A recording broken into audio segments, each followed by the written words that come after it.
Well, good afternoon, good morning, no matter what time of the day it is for you. I want to thank you for joining us here today on the CBC Home Service Success Network. This is our weekly broadcast, and today we've got a very important topic that every business owner out there, you're going to have to eventually think about this. And you may be thinking about this today, and that's going to be how are you going to exit the business when it becomes that time?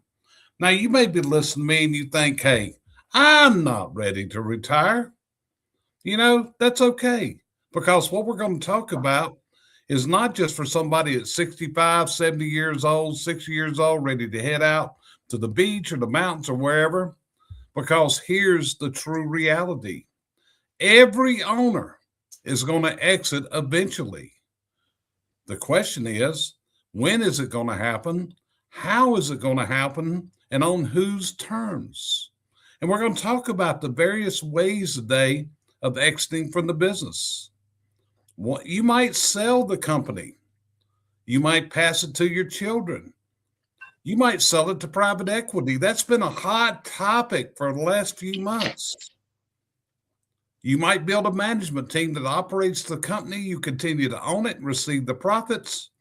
Or as some people have found out, they simply shut the doors, sell the trucks, the equipment, the assets, and they walk away. They walk away. These are all exits, but each and every one produce very different financial outcomes. And here's something I want every contractor, every home service business listening today to understand. The best time to think about your exit is when you don't need to exit. You don't wait until you're exhausted, you're sick, you're burned out, facing a family emergency, or you just can't stand another day of dealing with the business. Your choices become very limited at that point. And I know people that have done that. I had a good friend, very successful business. He might be listening right now. And he decided one day, I'm just going to shut it down. And he did. So today we're going to talk about 5 different exit strategies, the advantages and the disadvantages of each and every one, and what you can begin doing right now to give yourself more choices later. And even if you're planning to work another 10 or 20 years, hey, stay with me on this because there's something coming up here that's going to be very important for you. Because interesting enough, the things that make a business easier to exit are usually the same things that are going to make it a bigger exit today. And I also want to make you very aware of a word that comes out whenever it's time to sell. And that word is EBITDA. That's spelled EBITDA. And what this stands for is earnings before interest, taxes, depreciation, and amortization. If you put it real simply, EBITDA is a way of measuring the operating profitability of a business before considering how it is financed, taxes, and certain non-cash accounting expenses. For example, if a company has $1 million in EBITDA, it essentially means the core business generated about $1 million in earnings before those specified expenses. But this is what's happening. EBITDA is what people looking at if they're considering buying a business. So if you're going to sell a business, you got to know what your EBITDA is, because the common negotiation day is buyers are using a multiple of EBITDA to determine the business value. An example, let's say that you had $500,000 of EBITDA, and a company is going to give you 4 times EBITDA, a 4 times multiplier. That gives you a $2 million estimated business value. It's also important to remember, EBITDA is not the same as net profit or cash flow. So, Cheryl, before I go further, what comes to your mind in this discussion we're having today? Well, the thing about it is people age out. That's number one to me. That's where a lot of it gets gone, is because we all get to an age that a lot of people, you and I probably never ever will retire, but we don't want to, there's businesses that you don't want to run. It's time to get rid of them. And you want them put in a place where they can grow. So you've got to start searching for that path that you're going to go down. And there's a lot of thought to it. Are you ready? Will you be ready? Are you going to be able to let your child go? Because a lot of the companies we know, they brought them up from the very beginning. So I think it's going to be, for a lot of people, it's an extremely easy thing. You know, I'm done with it. I want out of it. For other people, it's going to be a long, drawn out thing, and they need to weigh their options and see what's best for them. Yeah. Josh, what's your thoughts going in this session day? What did you have after I sent you what our weekly topic was going to be? Well, I had questions about, control over the company, which I will probably get into later. But, I'm just going to add to what Cheryl said is it's, if you're emotionally ready to get out, you need to start, figuring that out now. That way you're not locked into just one offer, or you don't have the ability to counter offer or anything like that before you get into a bad situation where you have to accept, sort of a crap offer. Yeah. And do it before you're, completely burnt out too. So that's. And Josh, that's exactly what we're getting at here today. This is something that you got to plan for and build a strategic plan for what you're going to do, not when you are burnt out, not when you're fed up, not when you're just at the point you don't want to do this anymore. That's not the time to start putting together. This business has to be in a certain position to bring you the best return. And in my career of working with companies, I've been through every one of the things that we're going to talk about with various companies. And to be honest with you, I'm involved in it right now today with another client of mine. So, but here's the various ways to exit a business. The first one is you sell to an individual buyer. And this is an exit that most people probably imagine. You sell the business to another person. Maybe that's another contractor. Maybe it's one of your employees. Maybe it's somebody looking to enter the industry. Maybe it's a competitor. The basic idea is simple. You build an asset. Somebody sees value in that asset and they're willing to pay you to acquire it. What's the pros of this? The obvious advantage is that you can turn years, maybe decades of work into money. Instead of simply walking away from everything you built, you're monetizing the value that you created. A good sale can also preserve your legacy. Your employees may continue to have jobs. Your customers continue to receive service. The company name may continue. And depending on the deal, you may be able to step away relatively quickly. But there's another side of the phase here.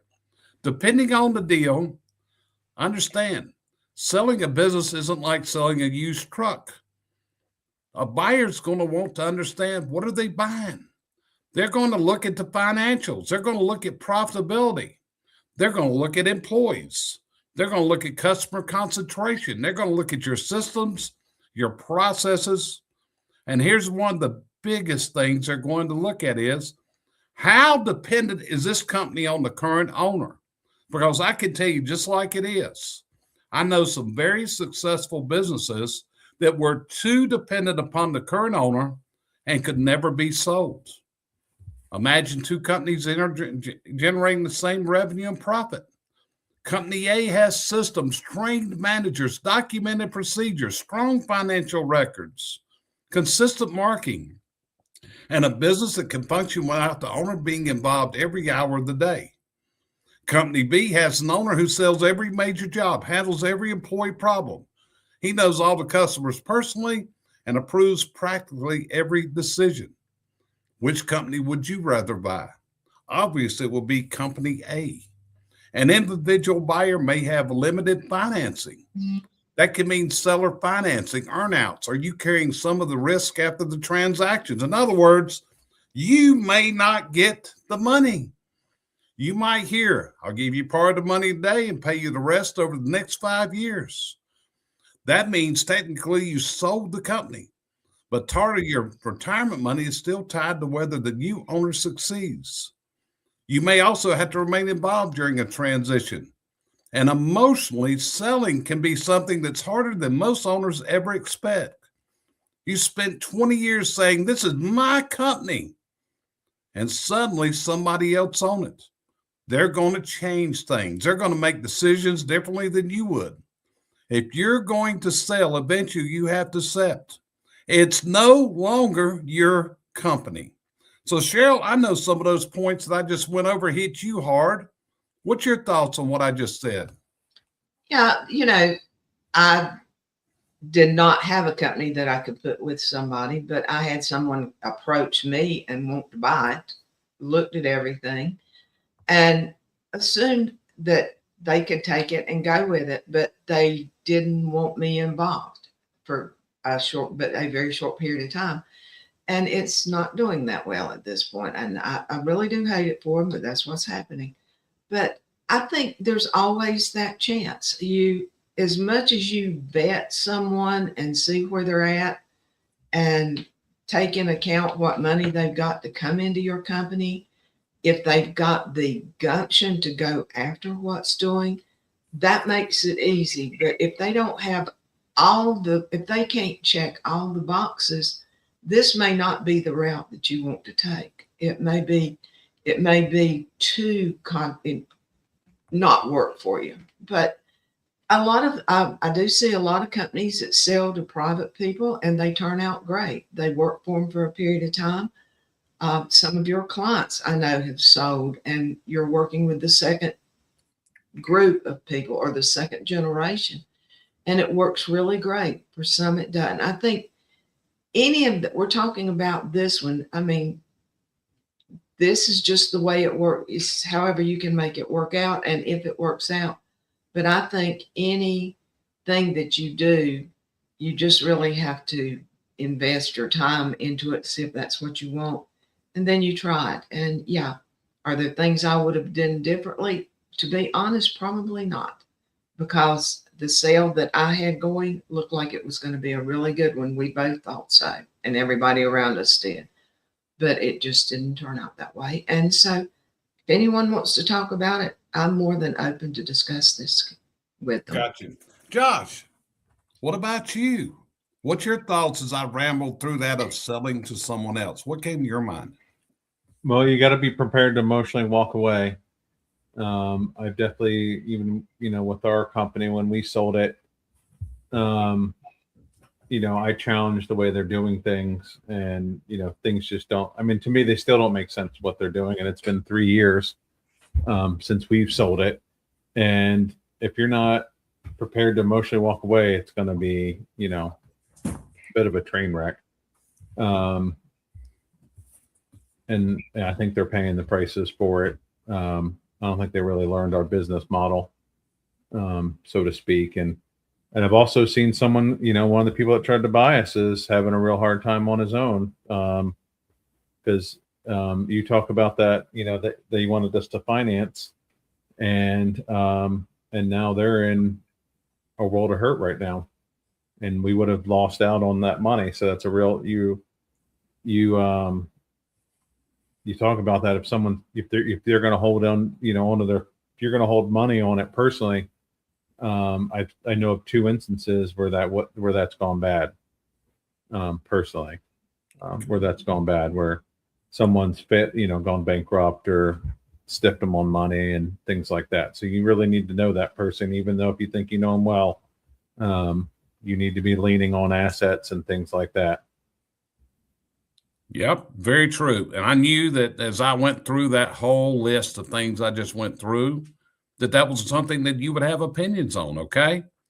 So let's go to the next one. And this is something that people think, I'm going to pass this business to the next generation.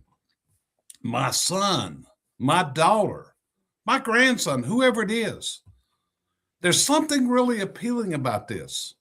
Dad or mom starts the business. The children grow up around them. Eventually, they take over. Then one day, maybe grandchildren become involved. That can create tremendous family wealth and incredible legacy. Here's the pro. You're not just leaving money behind. You're leaving an income-producing asset. The company can continue providing opportunities for your family, your employees, and your community. You may be able to transition gradually. Instead of waking up one Monday morning and say, I'm retired, you can reduce your involvement over several years. You go from 5 days a week to 3, maybe 1 week a month instead of all month. And you bet just cut back and cut back. And finally, you're just serving as an advisor. That can make the emotional transfer easier. But where's the cons? Here's where family succession gets very difficult. Maybe your child does not automatically qualify as someone qualified to run your company. And loving your kids doesn't mean they should all own equal pieces of the business. Suppose you got 3 children. One's worked in the company for 15 years. One lives across the country, has an entirely different career. And one doesn't have any interest in the business whatsoever. Should they each own a third? That's not a family question. That's not simply a financial question. It's truly something you got to think deep about. And these decisions, they can cause and create enormous conflict if they're not handled carefully. And you've also got to think about the next. Does the next generation actually want the business? You know, Dad spent 30 years dreaming about the son taking over. But the son has spent the last 30 years dreaming about doing something else. He wants to play golf. He wants to do completely different. He doesn't want to follow in your footsteps. You can't plan your succession on assumptions. There's got to be real conversations. If a family member is going to become the next leader, they need to be developed as a leader. You got to give them responsibility. Let them make decisions. Let them manage people. They've got to understand the numbers.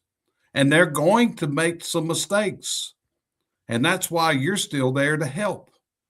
But don't wait until one day you retire. You decide it's time. Congratulations, Monday morning.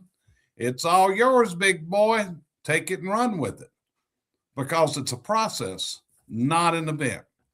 So, Josh, I'm going to go to you first. What do you think about what I just sold or what I just said?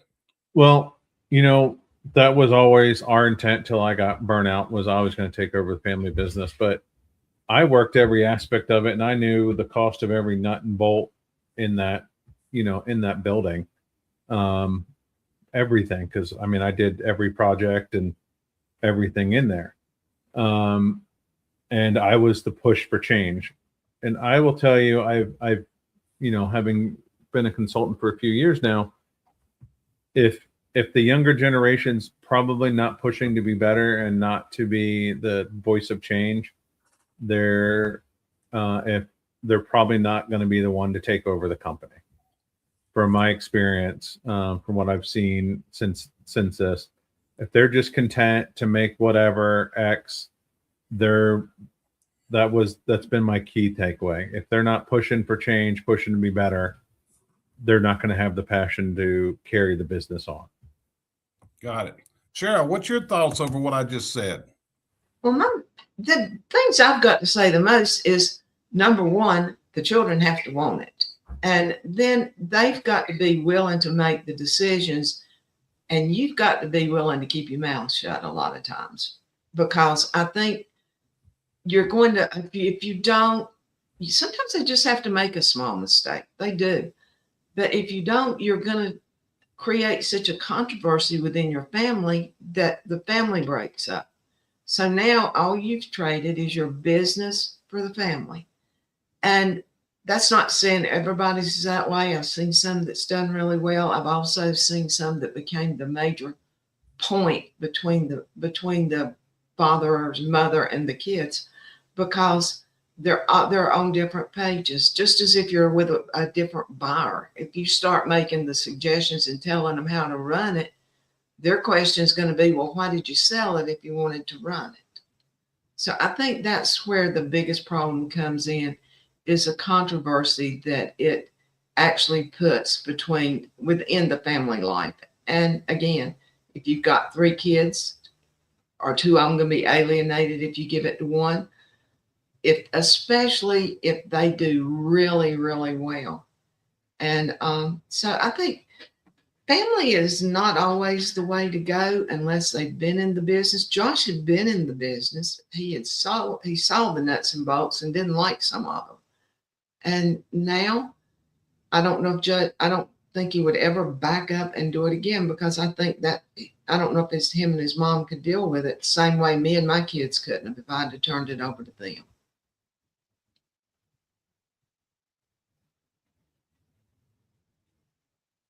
We lost Jerry. Jerry, you're muted. I know I am. I got some background coming in. I was trying to clean up the background noise that was coming.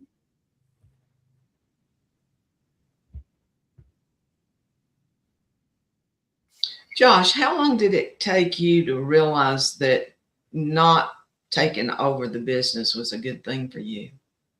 A year and a half after it was sold, for my mental health. I mean, it was, you know how long the days are for a fireplace company, especially in the winter.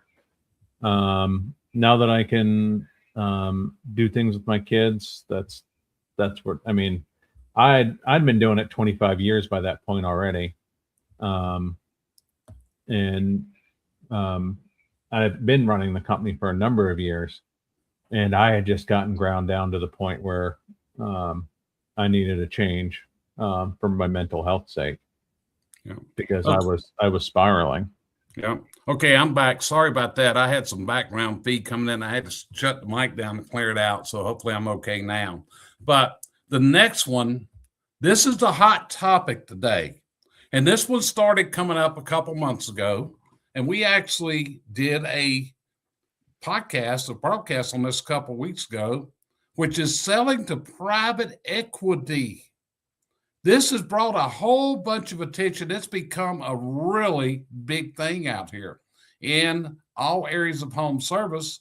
But we got a couple players that have come into the chimney service business now that are looking at this. So we did a broadcast just a couple weeks ago about the 20 questions asked if you're discussing selling to private equity. We interviewed Todd from Bridgewater Partners, who actually is an agent that we advise people to talk to if they're looking at selling to private equity. So we've seen this really increase. Depending on the business, the market, the financial performance, management structure, and the buyer strategy, this can actually produce an attractive transaction. I'm talking to people that have been through this, and it's very, very sound for some people. But you got to understand what you're getting into. That's why we strongly suggest that you have someone like Bridgewater to help you in the negotiation process. The biggest potential advantage is obvious.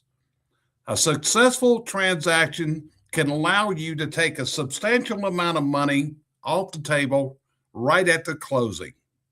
There can also be opportunities to retain ownership and equity and participate in future growth. For the right company and the right transaction, this can be very attractive. A larger organization can bring you resources you don't have before. Better technology, purchasing power, recruiting capabilities, marketing resource, management expertise, and most important of all, they can bring capital to the table for expansion. But I want you to remember something. Private equity isn't buying your memories. It's buying an investment. You're going to have tremendous emotional attachment to your business. The buyer's primarily evaluating future financial performance, risk, and future opportunity. They're going to examine your numbers closely. They're going to conduct due diligence of the highest order. They're going to normalize your expenses. They're going to look at the quality and sustainability of your earnings. They're going to ask and they're going to investigate whether your company can grow. And they're going to ask whether the company works without you. You also need to understand the following. It's vast important. There's going to be cash at the closing, but they're going to try to sell you on contingencies. They're going to be talking things like earnout, rolling equity into another entity. How long are you expected to remain? What authority will you have after the closing? What happens to your employees? What happens to your brand? And what happens if the business doesn't perform the way everybody expected? Don't become real excited about a big headline number until you understand the actual deal. There's where you got to have qualified legal, tax, accounting, and transaction advisors to make this happen. Purchase price and money in your pocket are not the same number when you're dealing with private equity. So be very aware of this. Be very aware. And also, if you're talking to private equity, you need to talk to more than one. And don't let somebody's charisma convince you of what you need to do. So share what your thoughts after everything I just spit out. It seems as risky as selling it to your family, actually.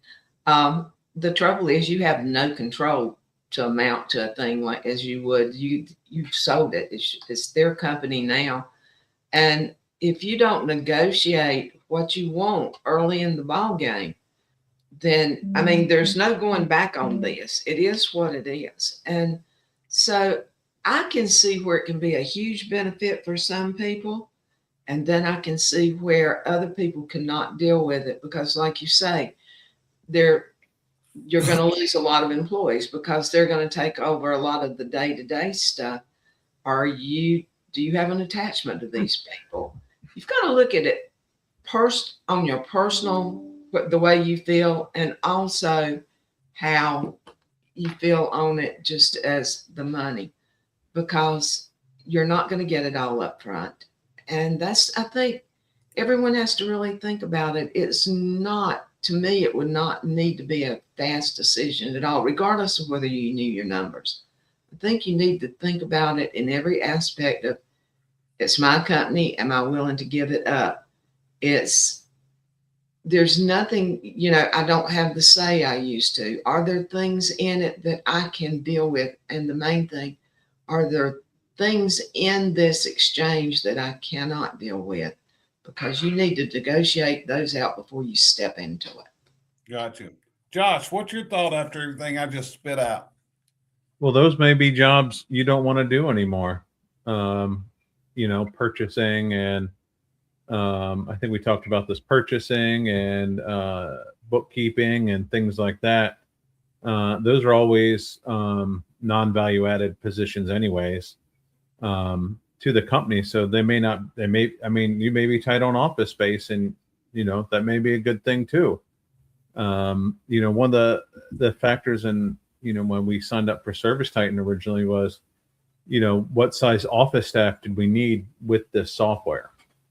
And if we're not chasing all this stuff down all the time, paperwork and things like that, and it's all centralized, how much that's all in one place.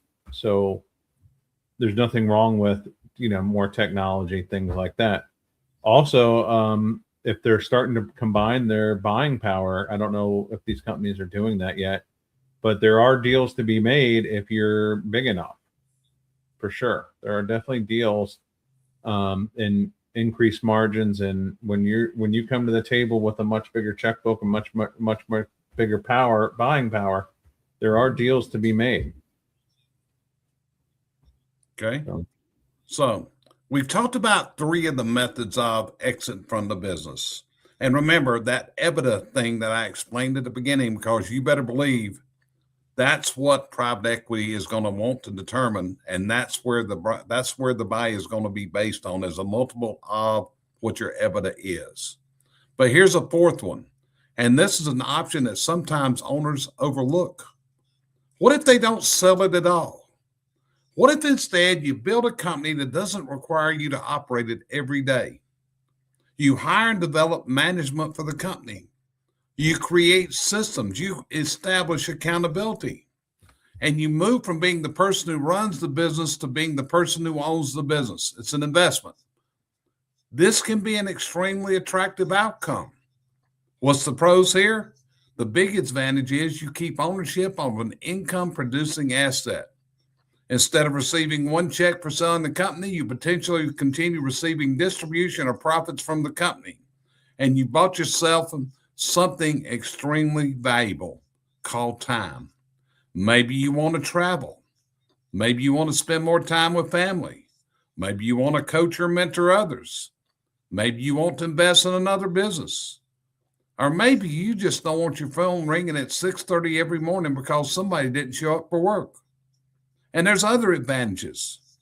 If you successfully create a management-run company, you have probably increased the value of the company if you do decide to sell it later, because you have removed one of the biggest risks, owner dependency.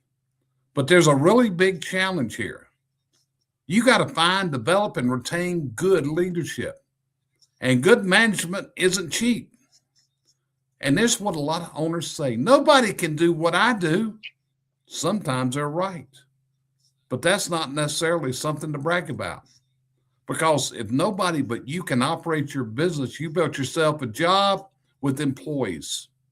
You got to transfer your knowledge into people, processes, systems, and accountability. We've talked about these for years. And there's another challenge that a lot of people have a hard time doing. You have to actually let managers manage. You can't hire a general manager and override every decision they make. You can't tell someone they're responsible for results while refusing to give them the authority to do it. The owner's got to learn a new role. Your job becomes asking, are we achieving the agreed upon results? Instead of saying, did everybody do it exactly the way I would have done it? That transition can be difficult. But for some owners, this may be the closest thing to having your cake and eating it too. Keep the asset, keep pretending in the upside, and stop being responsible for every daily decision. And that could be a choice for you. Josh, what's your thoughts on what I just spit out there? Well, start writing your SOPs down, and work on them. It becomes a daily thing because, the whole point is to have flexibility of owning a company and be able to walk away and do things. So, that's the biggest point, is getting your systems in place, because otherwise it's just chaotic. Yeah. Cheryl, what's your thoughts on what I just spit out? If you have got the ability to retain it and the funds to do so, and that's what you want to do, I think that's a good personal choice for you. Because I do have one question to ask, and I know it's kind of silly, and I know the answer, I'm pretty sure of it. When you go into private equity, I'm sure there's a non-compete written in there. So you're telling them that you can no longer have another business in that style, if I'm correct. Am I correct? I would assume if I were the private equity company, yes, I would lock you into a non-compete. Very true. Well, I felt sure there would be. In this type business, you could branch out. You could buy another company. I think that's what a lot of people that stay in it and plan on staying in it forever end up buying another company also. So I think this just puts the glitch on. It's kind of what you want to do with the rest of your life. Do you want to be part of it, or do you want to eventually, in a short period of time, move on to something else? Yeah, I understand. So here's the fifth alternative. And I have been through this with clients. We just close it down. Just stop doing it. And we sell the assets. This is one nobody wants to talk about. Close it down. Just finish the remaining jobs. Collect the receivables. Sell the truck. Sell the equipment. Liquidate whatever assets have value. Maybe you have an auction. Pay the obligations. Close the company. This is really a simple answer compared with a complicated sale. There's no buyer to find. There's no multi-year successive plan. There's no new management structure to create. And depending on the circumstances, it could be the right decision, because if you don't have a company that people are going to buy, it goes back to, what do you have to sell? Not every company needs to exist forever. Believe me, your community will survive without you. Your customers will find someone else. Don't think they won't. What's the cons? This is probably the least attractive financial outcome you could ever go. Think about what disappears. Your phone number goes away. Your customer database goes away. Your reputation disappears. Your brand disappears. Your recurring business goes away. Your trained workforce, your systems, your market positions, years of goodwill, they just goes away. You might have spent 30 years building a business, and at the end, you're selling used vans, tools, ladders, and office furniture that may just give you pennies on the dollar. That's why I want you younger owners listen today and pay particular attention. Don't spend decades building something that only has value while you're standing inside of it.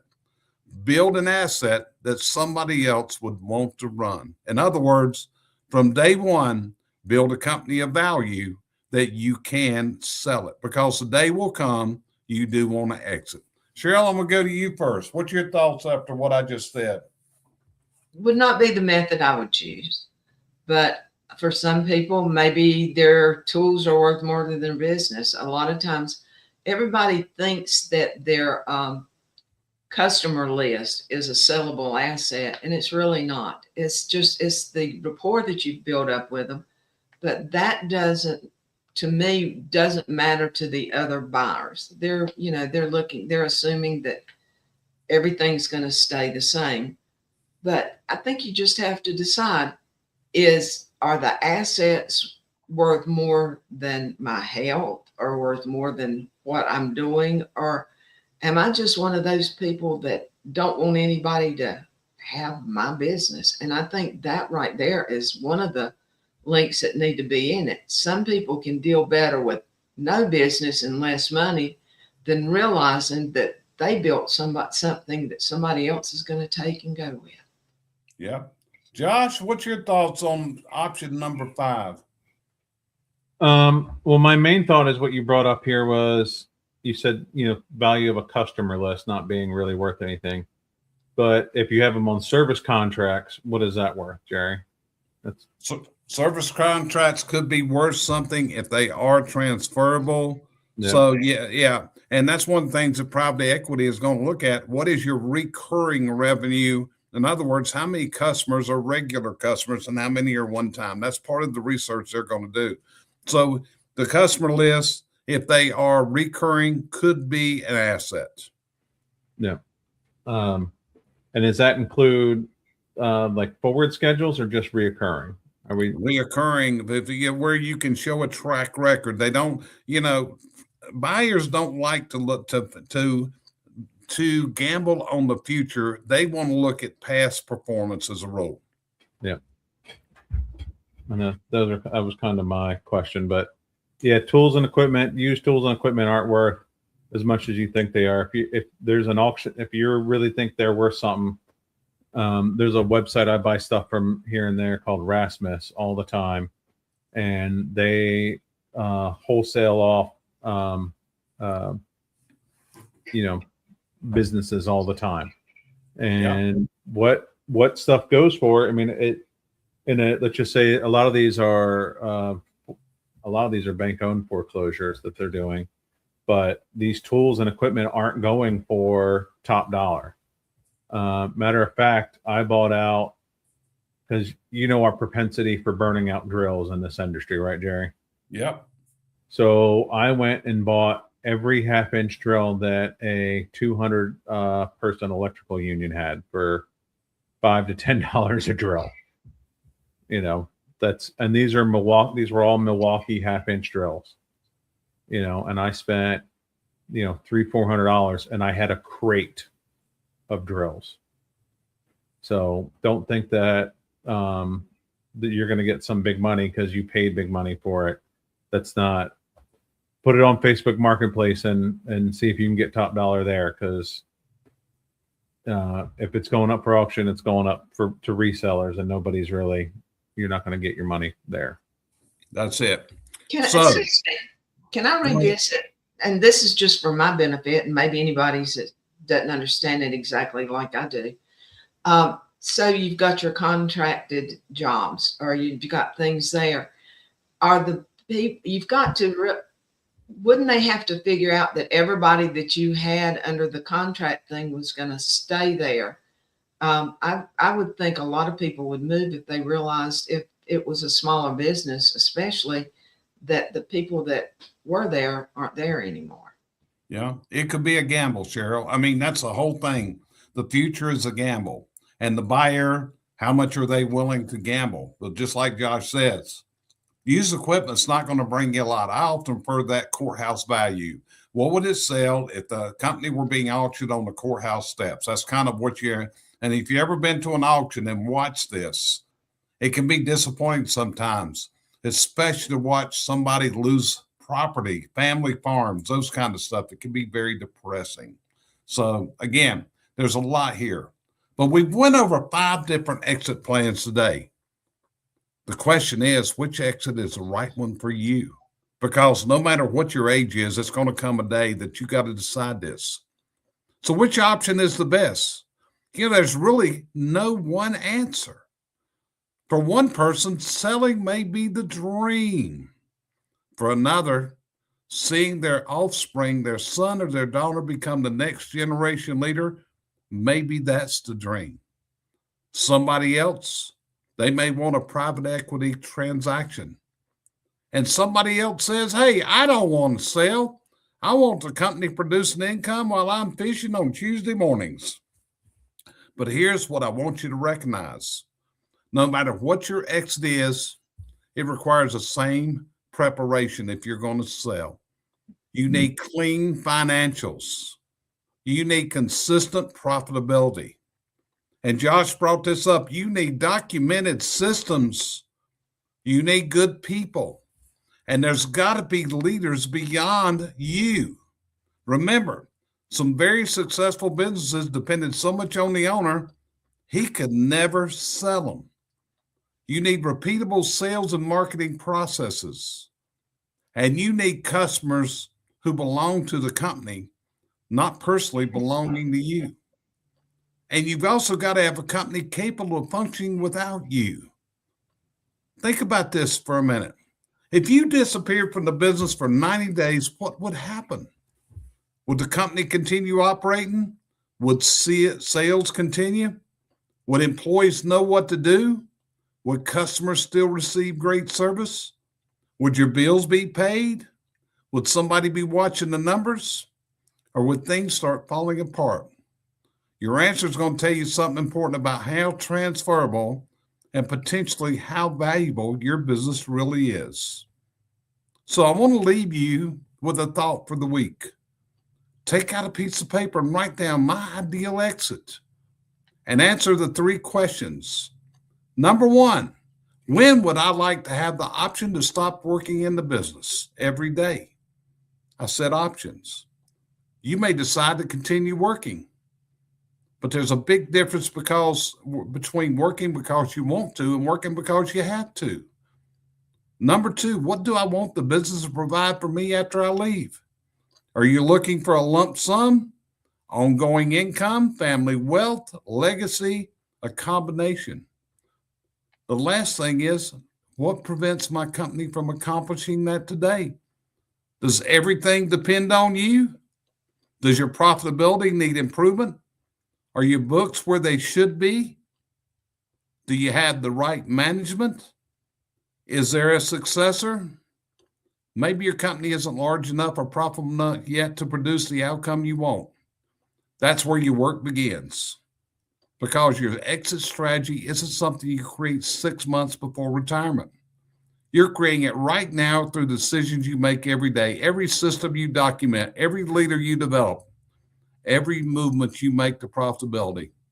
Every time you make the company a little less dependent upon you, you're not just building a bigger business, you're building a valuable asset. And I believe that one of the greatest measures of success for a business owner is reaching the point where they can look at the company they built and say, hey, this business no longer owns me. I own an asset. I have choices and I get to decide what's next. That's the goal. Don't wait until you're ready to leave before you start planning how you're going to leave. Build the exit while you're running the business. Cheryl, you got any closing thoughts on today's topic? I just want to tell people, regardless of what you choose, you've got options. I think all of them have pros, all of them have cons. But from the personal side, make sure that the decision you make, you're going to be able to live with and that it's going to work for you. Don't spend any of your life after it's done regretting that you made that decision. Josh, you got any closing thoughts on today's topic? Yeah. One thing is, don't think that nobody can replace you, because we're all replaceable. My wife's notorious for saying that about her government job, even though she's way at the top. They'll find someone to do your job. Someone will fill in, but that we will find someone to replace you. Got you covered. Okay, folks, this is a very deep topic again. You're not too young to be thinking about this. If you own a business, this needs to be in your mind. Start building an asset, build an asset, decide what is the right way to exit. When you're at that exit point, bring in experts to help you. Manage merger and acquisition attorneys, that's a specialization. Accountants that know this. Someone who can represent you and take you through the process. I recommended Bridgewater Partners earlier. Todd and Mike there can be an excellent source if you're talking to private equity. Make it your decision and ask the questions. Go back and watch the episode we did about a month ago about the 20 questions to ask if you are just talking about selling to private equity. And with that, we hope this has been a time of value for you. As always, we appreciate you listening to us. If we can help you in your goals to get where you want to go, we're CBC Success Group. Just reach out to us. You see all of our email addresses right on the screen. Let us know how we can help you move your business and your life to what you dream of. And with that, we'll see you next week on the next episode of the CBC Home Service Success Network. Have a fantastic week ahead.